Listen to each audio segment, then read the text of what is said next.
Bismillah. Nah, ana baitul afai. Aku ini adalah rumah ular-ular berbisa. Fahmal terbak, bawalah racun ular dari dunia ini. Wahwa bismillahirrahmanirrahim.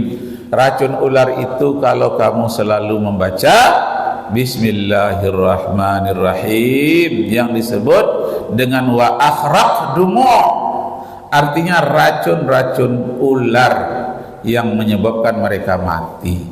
Jadi baru-baru ini ada kejadian orang menggali kubur, ada saja ular hitam besar di dalam. Dari mana ular ini? Kejadian nyata. Oh, tak terbayangkan. Nah, ketika baca hadis ini teringat oleh saya kejadian tahun lalu itu. Memang ada orang ketemu ular yang tidak tahu asalnya, tahu-tahu numpuk di dalam. Katanya itu orang yang tidak pernah sholat, jadi digigit. Ada lagi yang sudah ditanam begitu, sudah mayatnya sudah ditanam, sudah dibungkus, taruh, bergerak-gerak mayatnya tadi. Wih, kenapa ini bergerak-gerak?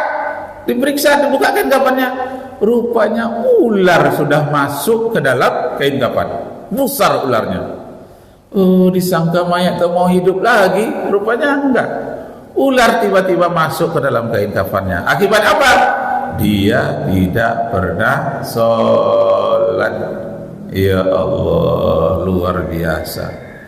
Nah, itu yang keempat ya. Yang kelima, ini terakhir. Waktu pun sudah dekat. Berapa menit lagi Pak Imam? 5 menit? 5 menit ya? Paslah yang kelima ini. Yang kelima ini kata Rasulullah, ana baitus su'al.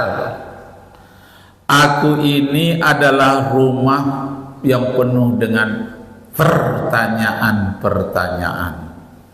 Alam barzakh, karena kita tidak tahu alamnya lain, tentu banyak bertanya. Di antaranya pertanyaan yang paling besar, pertanyaan mungkar dan nangkir.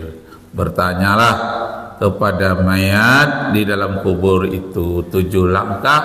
Setelah mayat itu pergi, orang melayat pergi, mayat di dalam kubur itu dimasukkan roh lagi ke dalam tubuhnya dan ditanya.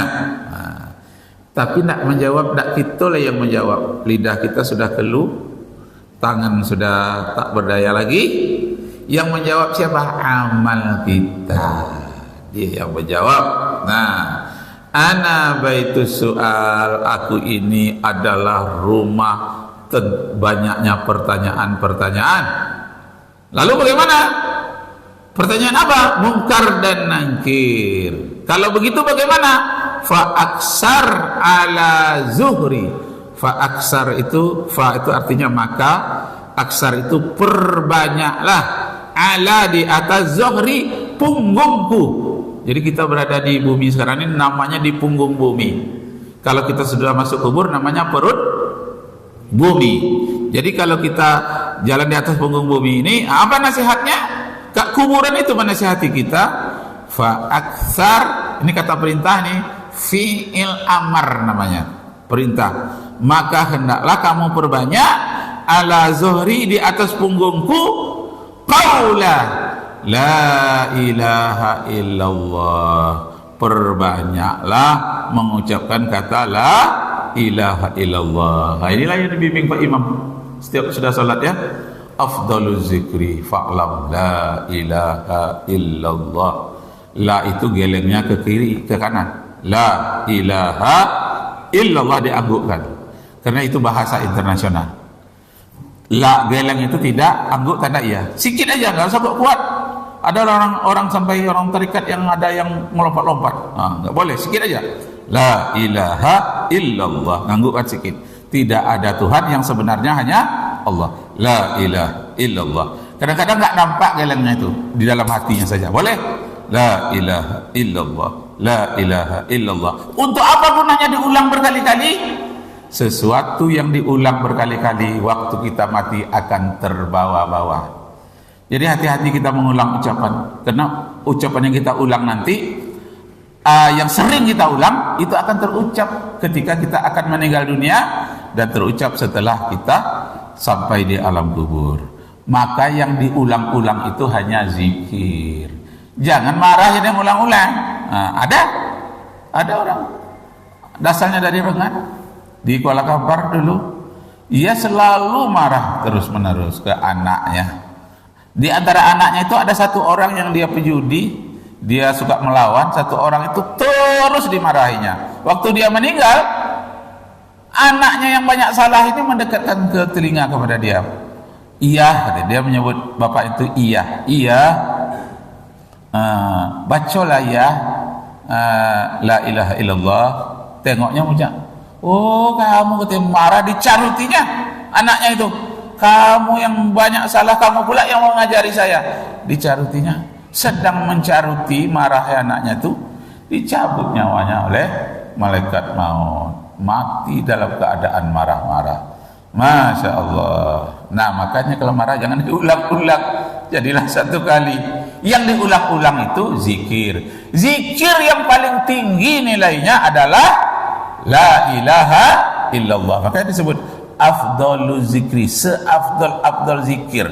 Fa'lam, ketahuilah, annahu, sesungguhnya zikir yang paling afdal itu la ilaha illallah, tiada Tuhan selain Allah. Nah itu disebutkan dalam hadis tadi, laula antudafinu, seandainya manusia ini tidak ikutlah dia menguburkan jenazah, la da'watullah, niscaya Allah azza wa jalla ay yasma'akum, akan memperdengarkan jeritan orang di dalam kubur itu, min azabil qabri, dari azab kubur, ma tasma'na, apa-apa yang sebetulnya terjadi dalam kubur. Jadi kita tidak mendengar ini karena masih ada orang yang membantu orang menanamkan itu ke kuburan. Kalau tidak ada yang saling membantu lagi menanamkan, itu akan diperdengarkan azab kubur kepada manusia. Kadang-kadang hewan pun bisa mendengarnya. Sekali-sekali hewan-hewan itu terkejut, apakah ayam, anjing atau hewan-hewan lain, dengarkan azab itu, dia terkejut, berkokok, tidak pada waktunya. Seandainya kalian tidak saling membantu terhadap hal-hal yang berkaitan dengan orang yang dikuburkan, tentulah aku akan berdoa, kata Rasulullah kepada Allah, untuk memperdengarkan azab siksa kubur itu kepada kalian. Yang berkokok dia ya.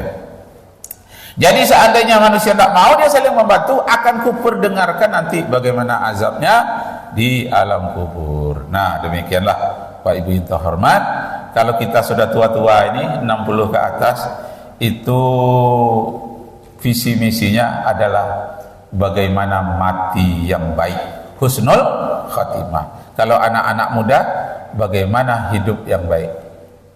Kalau kita, bagaimana mati yang baik. Jadi anak muda itu masih berorientasi kepada kehidupan. Apalah hidup yang akan datang ya, apalah kerjanya, apalah bidangnya. Itu anak muda. Tapi kalau yang tua, bagaimana bisa mati yang baik, husnul khatimah. Demikianlah, semoga Allah meridai kita semua. Wabillahi taufiq wal hidayah. Wassalamualaikum warahmatullahi wabarakatuh. Alhamdulillah.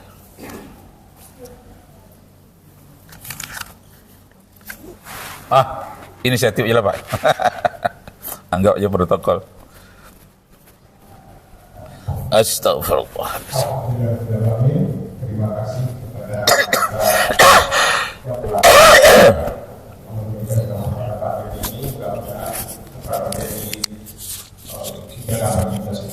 Assalamualaikum warahmatullahi wabarakatuh. Waalaikumsalam warahmatullahi wabarakatuh.